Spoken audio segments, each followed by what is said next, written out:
Wasabi guys, Void here, coming back at you with another top 10 Commander list here. This is the top 10 Jund cards in Commander, and keep in mind this is going to be a lot of legendary creatures. When we get into 3-color here, you're not going to see a lot of utility cards, more or less just Commander options.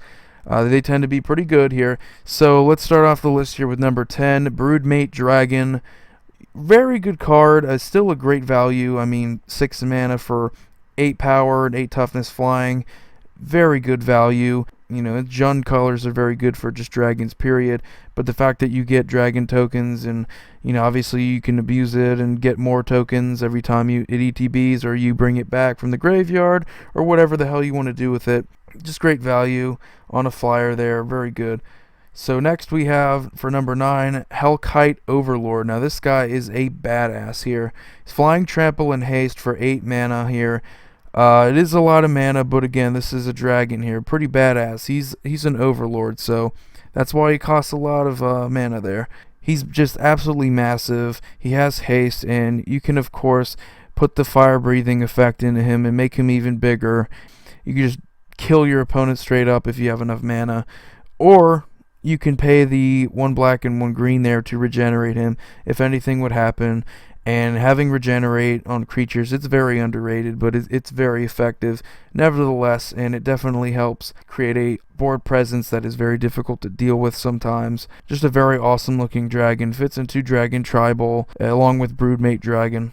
Number 8, I have Crush the Bloodbraided. Now, this guy is very funny if you have fling effects or anything like that. Other than that, though, I feel like he's just a big guy that gets bigger, and you usually need some sort of equipment or enchantments to make him deal damage. You have to give him trample, you have to give him like flying or something similar to along those lines. Give him evasion of some sorts, and you can really start threatening people and knocking people out of the game. Not necessarily a terrible option either way. I just feel like he's not that interesting. He's a guy that gets big. I mean, that's about it. Number 7 of Karthus, Tyrant of Jund. Very awesome for Dragon Tribal. Gives your dragons all haste and basically is sort of the aggro commander option if you wanted to go that route. Very cool guy, awesome flavor. I mean, Jund is for dragons, and I mean, Karthus is just amazing. He's just a badass. The artwork's amazing. And the dude's just a massive creature. He's haste. Right off the bat, you're going to be threatening with commander damage. You're going to be threatening lethal so many times with this dude because he gives your dragons haste.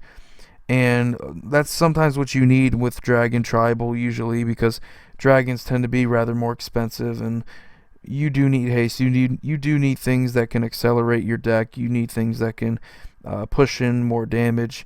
And definitely Karthus is good. There are some, drawbacks. Obviously, if someone clones it, they take control of all your dragons, and suddenly you're shit out of luck. But that's actually hilarious. Number 6 is Sekhar, Deathkeeper. Now, there are some combos, because obviously you could have creatures that re-enter the battlefield and keep sacking them and having them come back. You can combo over and over again, and you get an infinite number of 3/1s with haste, and that's just amazing. That's pretty much going to win you the game there. Very cool with the whole sack trigger strategy there that you can come up with. You can obviously use Grave Pact effects. You throw in some altars in there and definitely get some versatility, get some more mana.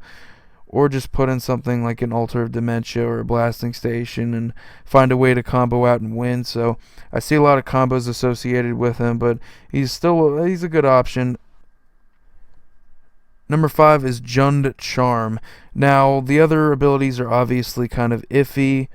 You could either deal 2 damage to each creature, which, I mean, that can deal with tokens, but that's about it. There's not too much else that's going to screw over.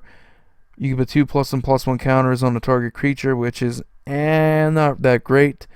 Or you could remove a target player's graveyard from the game, which is the main reason why I have it on this list here. Graveyard manipulation is always good. The 2 damage to each creature is pretty good.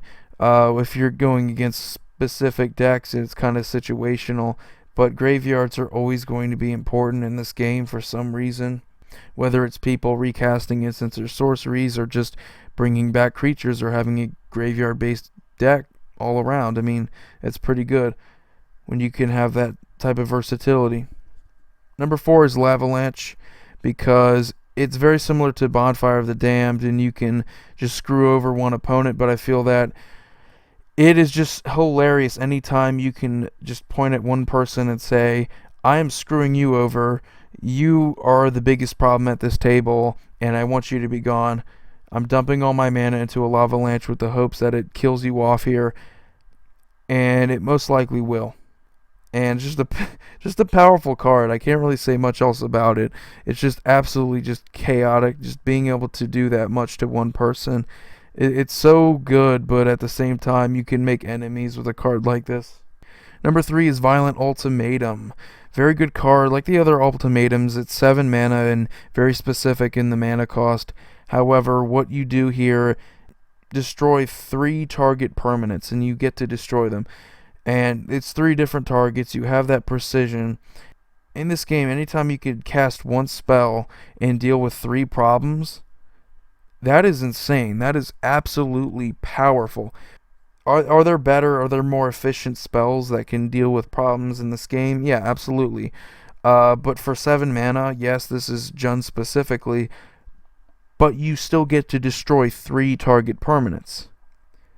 That's insane for 7 mana. So, I mean, you do the math there. You divide it up by 3. I mean, it's pretty good value the way I'm looking at it.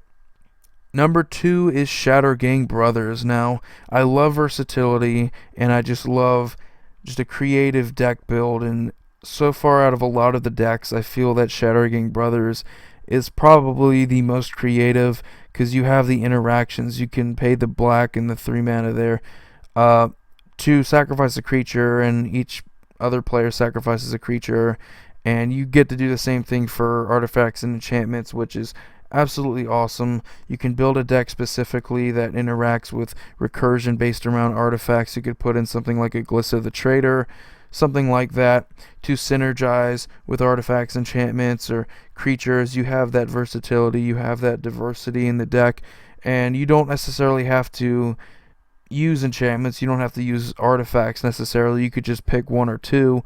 You don't have to use all 3 of them, and you could make a strategy that works very well based around that. And in Jund colors, you have a lot of options for sack triggers already, and things that interact with things being sacrificed. So it's a very good card and a very interesting option that I don't think enough people consider. Then number 1, we have Prash, Skyraider of Care. This should come to no surprise to any of you that know me. I love versatility, and I love just overwhelmingly powerful cards and just very well designed cards. And Prash is very well designed. You have the ability to interact with sack triggers. You have the ability to interact with ETB effects. You have the ability to interact with overrun effects. You have the ability to interact with combat, everything associated with aggression, everything like that. And you have all this versatility in Jund that Prash interacts with really well. And you just have the best value in terms of tokens and just token production. I don't think there's a commander that gives you this type of value for the mana cost. You're talking 6 mana to get a 5/5 flyer in addition to 6 tokens the first time you cast it. Even if they counter him, you still get the Cobalt tokens. So they counter it the first time, you get the 6. So let's just put this into perspective here. If it's your 3rd time casting Prash, that's 10 mana. You get 10 tokens. In addition to Prash, that's 11 creatures for 10 mana. I mean, we have Siege Gang Commander here, which is 5 mana for 4 creatures. This is 6 mana for 7 creatures. I mean, that's very good value. And I know that, they're different cards, but I have to make the comparison. And initially, people will look at Prash and be like, oh, he has fire breathing when you sack the token, yada, yada, yada. They don't look at him as he's a sack outlet that you don't have to do anything else but just sack a creature to get going. He's a free sack outlet. There's not a lot of commanders that are like that with this much power associated. And in Jund colors, you have the versatility of having colors that just work really well with sack triggers. and he's just my favorite commander option in these colors, and it's why I love Jund overall. It's mainly because of Prash. So anyway, guys, that's going to do it for me. Hope you enjoyed this top 10 list of Jund cards. Stay tuned for more top 10 lists. Check out my other ones while you're at it. Anyway, I hope you guys have a wonderful day. Void signing off.